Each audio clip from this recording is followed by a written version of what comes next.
what made you? How did you pick decathlon?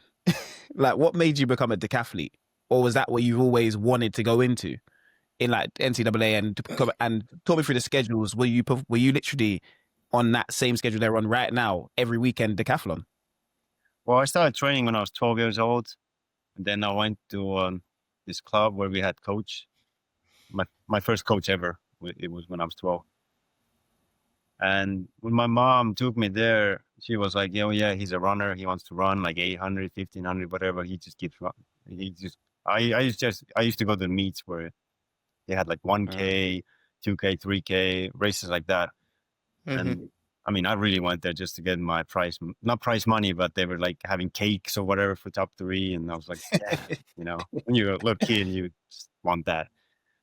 But then I remember the coach was like, asking me if I can throw the ball. And I was like, yeah, I think I can, decent. And then after that, it was never about running. It was like, let's do everything. And it's also because Estonia is really big in decathlon in general. They want to start you off doing everything whenever you start. And then maybe when you get to like 15, 16, they're like, oh yeah, you're really good at this event. You should try this instead of doing everything. But yeah, okay. I started loving it. And then I was also really bad when I was young. So I guess that's why I was like, yeah. I just didn't have an event. I got some girls who were my age beating me in long jump and stuff. I was like, okay. But then I went to this high school in Estonia. In Estonia, we don't have the system that USA has where you go to college and then, you can get a stipend, whatever. But we have a similar system for high school. We have one high school that's like national team type of high school where all the best athletes can go. So they give you a dorm room, they give you food and everything. You just train and go to school. And that's where I went. And that's when I got way better. And then had some decent meets, went to World Juniors, finished 5th. And then obviously when you're top 5 in the world as a junior, then a bunch of schools start writing, asking you if you want to come to USA. And obviously my number one thing was like, I was a kid. I was like, I don't want to go and ask my mom for money. I want to be on my own. So USA to me was really the only option because they were offering, full scholarship and stuff. So I was like, I don't have to go and ask for money or anything. Plus I'm getting my education and I can train with no issues. So. What was that feeling like when you got like that first offer to go to the US?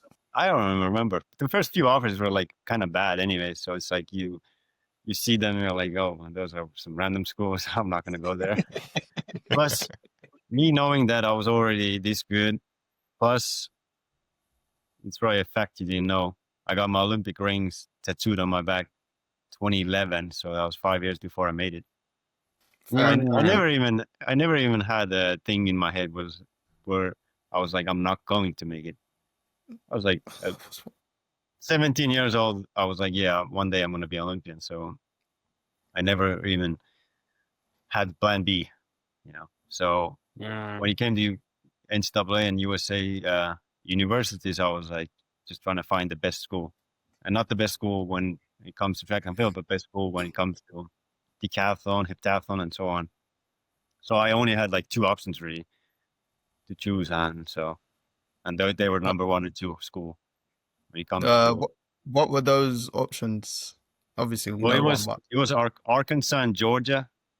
But the problem was I started talking to Arkansas first, and when you start talking to someone first, you're sticking to them somehow. And at that moment, they had one of the 2 best athletes, and one athlete who was super talented, but ended up being somewhat stupid. So he wasted his time. And then I somehow told myself, okay, my best friend went to Georgia. We already spent 2 years in the same, room, dorm in Tallinn. Do something different. Then we go to Arkansas, you go to Georgia. So yeah, I went to European under 23s. I sprained my ankle really bad. And then Arkansas, I guess, found ways not to get me there. I guess they were scared. Plus, I think they got a few more athletes that were really good. So they were like, yeah, let's just not get him. So I ended up staying home for 6 months, then went to New Orleans because my friend was there. I just wanted to get out of Estonia. I was like, let me just get someone. So in my head, I was like, yeah, I'm going to New Orleans for 6 months and then I'm going to Georgia.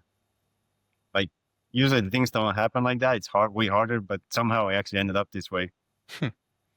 And so I ended up in Georgia instead. And rest is history, I can say now. I mean, the things we did there as a group, it was crazy.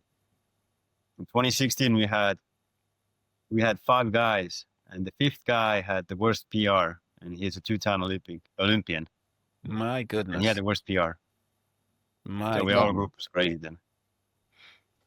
That's a high level group. That is.